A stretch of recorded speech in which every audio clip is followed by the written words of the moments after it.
We all know that in February this year, much of the Tweed experienced our biggest flood on record. Our local road network suffered extensive damage, with almost 2,500 items of flood damage to our road network logged so far, including bridges, culverts, road surfaces and landslips.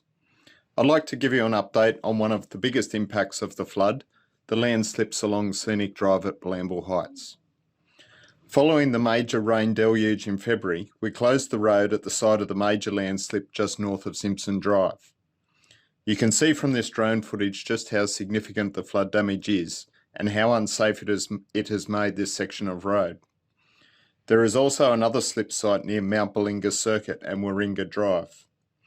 We completely understand residents' frustration with this major inconvenience. Many of us here at Council are also impacted by it. I want to assure you that Council places a high priority on fixing this busy road. We know it's hard to hear that it may take 6 to 12 months to fix Scenic Drive, but there just isn't a simple fix. Allow me to explain what is involved. Geotechnical assessments are an essential first step to understand the full extent of the flood damage to Scenic Drive. An assessment of the slip north of Simpson Drive found it to be unsafe. It will remain closed until a permanent fix can be completed. The single lane arrangement at the slip site between Mount Bilinga Circuit and Warringah Drive will remain and will continue to monitor both slips. The next step is issuing the tender to design and construct the slope and road repairs. The good news is the tender is now closed and Council is fast-tracking a decision at the June Council meeting. At the same time, Council is also seeking approval from Transport for New South Wales, who administer the Natural Disaster Recovery funding on behalf of the government. The contractor will then start design works and immediately start planning construction.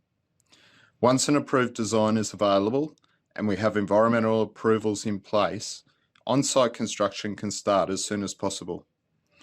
All work Council undertakes requires environmental assessment to ensure minimal impact to residents and the local environment during construction.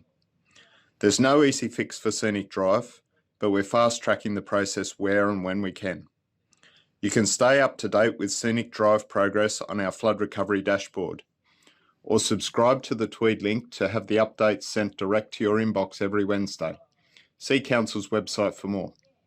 Thanks for watching. We'll have you back on the road on Scenic Drive as soon as we possibly can.